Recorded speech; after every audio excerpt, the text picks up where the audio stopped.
कार्यक्रम सत्य पथ को देखने वाले सभी दर्शकों को सलाम, आदाब और नमस्कार। आशा है हमारा ये प्रोग्राम आपको ज़रूर पसंद आ रहा होगा और आपके दैनिक मनन में, आपके जीवन में भी आपको शांति मिल रही होगी।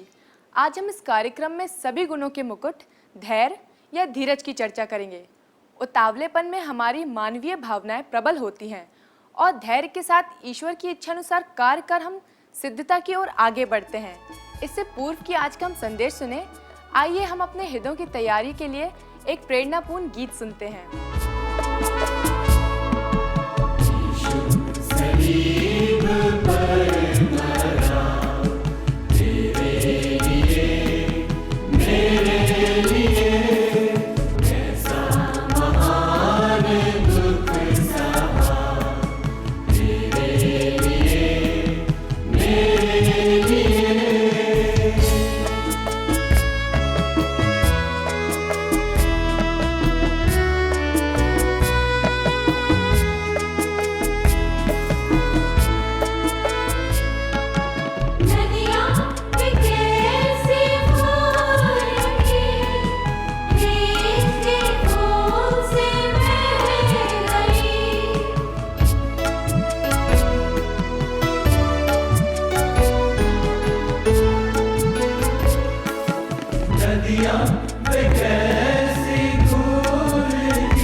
धीरज को अपना कार्य पूर्ण करने दो कि तुम सिद्ध हो जाओ। धर्मशास्त्र बाइबल की ये पंक्तियाँ यदि गानों में गूंजने के बदले हृदयों में स्थायी रूप से रहें तो हमारे कार्यों को सफल और जीवन को ईश्वरीय योजनानुसार प्रभावित करती हैं। आइए इस पर चर्चा सुने भाई जीवन मैसी द्वारा। आज जो हमारा विषय है वो है धैर्य। आइए पवित्र शास्त्र में से कुछ अंशों को मैं आपके सामने पढ़ लूंगा जो हमारे विषय से जुड़े हैं। पवित्र शास्त्र में नए नियम में याकूब की पत्री है, उसका 5वां अध्याय और उसके 7वें पद से आगे मैं आपके सामने पढ़ लूंगा। सो हे भाइयों, प्रभु के आगमन तक धीरज धरो। देखो, गृहस्थ पृथ्वी के बहुमूल्य फल की आशा रखता हुआ प्रथम और अंतिम वर्षा होने तक धीरज धरता है। तुम भी धीरज धरो और अपने हृदय को दृढ़ करो, क्योंकि प्रभु का शुभागमन निकट है। हे भाइयों, एक दूसरे पर दोष न लगाओ ताकि तुम दोषी न ठहरो। देखो, हाकिम द्वार पर खड़ा है। हे भाइयों, जिन भविष्यवक्ताओं ने प्रभु के नाम से बातें की, उन्हें दुख उठाने और धीरज धरने का एक आदर्श समझो। देखो, हम धीरज धरने वाले को धन्य कहते हैं। तुमने अय्यूब के धीरज के विषय में तो सुना ही है, और प्रभु की ओर से जो उसका प्रतिफल हुआ उसे भी जान लिया है, जिससे प्रभु की अत्यंत करुणा और दया प्रकट होती है। धैर्य या धीरज किसी कार्य की सफलता के लिए की गई प्रतीक्षा धैर्य या धीरज कहलाता है। धीरज वो गुण है जो हमारे कार्यों को सफल करता है। यदि हम पवित्र शास्त्र बाइबल में देखें तो हम पाते हैं कि मानव जाति बहुत समय से उद्धारकर्ता की बाट जो रही थी, वो धीरज धरे हुए थे, धीरज से उद्धारकर्ता की बाट जो रहे थे। और तब प्रभु यीशु मसीह का जन्म होता है और प्रभु यीशु मसीह संसार में आता है, और जो लोग धीरज से उद्धारकर्ता की बाट जो रहे थे, उनकी वो प्रतीक्षा सफल हो जाती है। बाइबल में नए नियम में लूका की पुस्तक है, उसमें एक व्यक्ति का वर्णन है जिसका नाम शमौन था। उसने प्रभु यीशु मसीह को गोद में लिया और तब वो कहता है, हे स्वामी, अब तू अपने दास को शांति से विदा कर, क्योंकि मैंने तेरे उद्धार को देख लिया है। शमौन व्यक्ति धीरज से उद्धारकर्ता की बाट जो रहा था, वो धैर्य रखा हुआ था कि संसार में उद्धारकर्ता आएगा जो मानव जाति को उद्धार देगा, उनके पापों से उनको छुटकारा देगा। और तब वो उस उद्धारकर्ता को देख लेता है और आनंद से भर जाता है। उसका धीरज, उसका धैर्य उसको सफलता प्रदान करता है। यदि हमें अपने जीवनों में धीरज या धैर्य लाना है तो उसके लिए 3 बातें आवश्यक हैं। पहली बात, हमको ये समझना है कि जो कार्य हैं वो परमेश्वर की ओर से सफल होते हैं। हम कोई भी कार्य करते हैं, हम अपनी योग्यता, अपने परिश्रम, अपने उन उपायों को याद करते हैं और उन पर ध्यान लगाते हैं और सोचते हैं कि जो योग्यता हमारे पास है, जो क्षमता हमारे पास है, उससे हमारे कार्य सफल होंगे।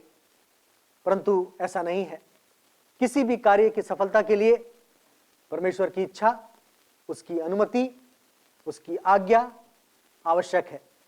यदि हम इस बात को जान लें कि जो हमारे कार्य सफल होते हैं वो परमेश्वर की ओर से सफल होते हैं, तो हम उतावली नहीं करेंगे और हमारे जीवनों में धीरे धीरे धीरज या धैर्य आएगा और हमको इस बात का एहसास होगा कि हमारी योग्यता ही नहीं परंतु परमेश्वर की इच्छा भी किसी कार्य की सफलता के लिए आवश्यक है। और जब ये बातें हमारे मन में आएंगी तो हमारे अंदर धीरज उत्पन्न होगा।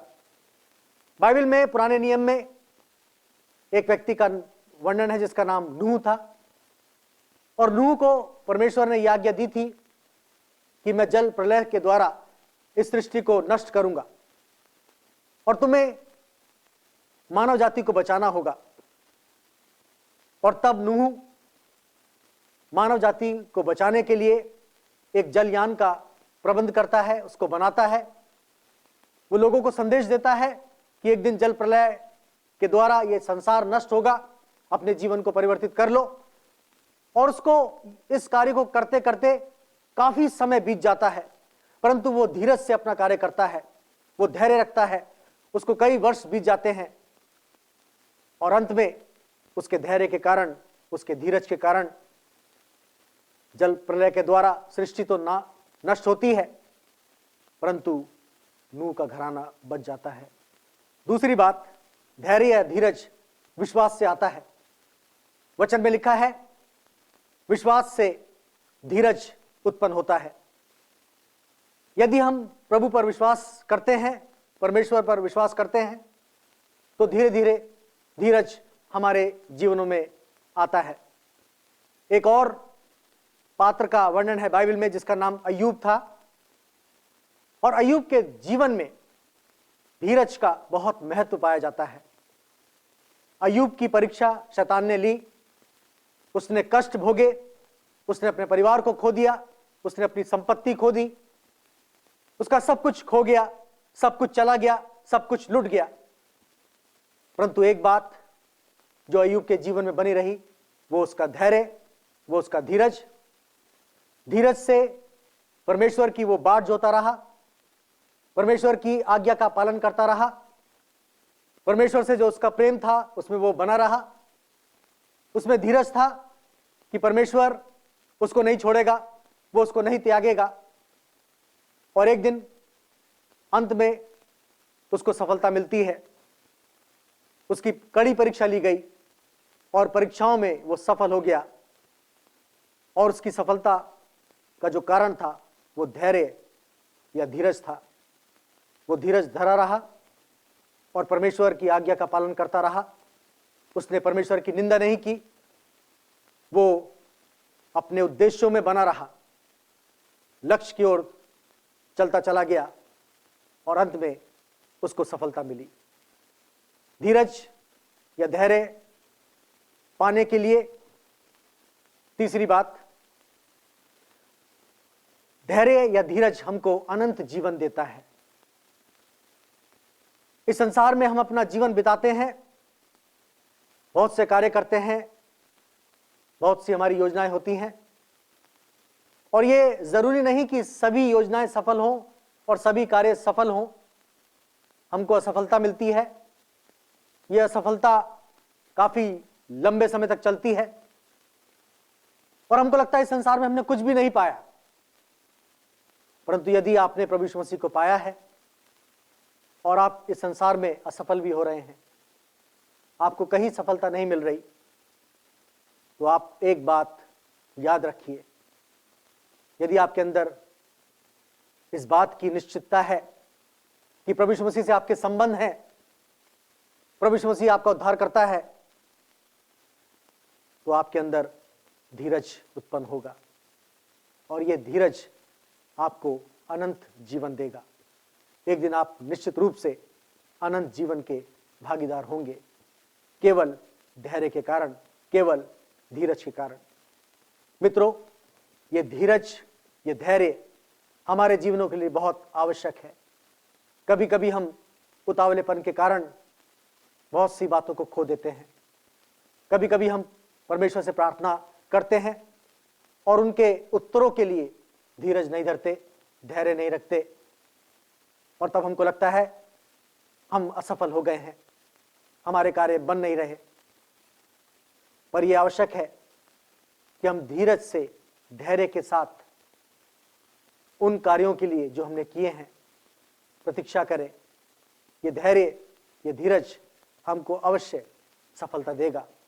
प्रिय मित्रों, हम अपने परमेश्वर पिता से प्रार्थना करें कि धीरज हमारे मन में उत्पन्न हो और हम धैर्य के साथ अपना जीवन बिता सके। मैं आपके लिए प्रार्थना करूंगा। हमारे स्वर्गीय पिता परमेश्वर, हम तेरे नाम का धन्यवाद करते हैं, धन्यवाद देते हैं प्रभु यीशु मसीह के लिए जो इस संसार में आया कि मानव जाति का उद्धार हो, और धन्यवाद देते हैं उसकी शिक्षाओं के लिए, और धन्यवाद देते हैं उसके धीरज रखने के लिए कि धैर्य के साथ उसने क्रूस पर अपने प्राण दे दिए ताकि मानव जाति का उद्धार हो। परमेश्वर पिता, आपसे विनती करते हैं कि हम सबको धीरज दे, हम धैर्य के साथ अपना जीवन बिताएं हम धीरज धरते हुए तेरे मार्ग पर प्रभु आगे बढ़ते रहे। इस विनती को धार करता प्रभु यीशु मसीह के नाम से मांगते हैं, आमीन। हमें पूरा विश्वास है कि आज के संदेश ने आपके हृदय को छूकर आपको आत्ममंथन हेतु मजबूर किया होगा। यदि आपके हृदय में कोई प्रश्न हो, शंका हो, तो उसे यूं ही ना छोड़ें। उसके सही समाधान के लिए अपने नज़दीकी चर्च से ज़रूर संपर्क करें। आपकी समस्या केवल एक ही व्यक्ति दूर कर सकता है और वो है प्रभु यीशु मसीह। अच्छा दोस्तों, अब जाने का वक्त हो रहा है। कल फिर इसी समय, इसी जगह, इसी कार्यक्रम सत्य पथ के माध्यम से आपसे एक बार फिर मुलाकात होगी। तब तक के लिए अलविदा।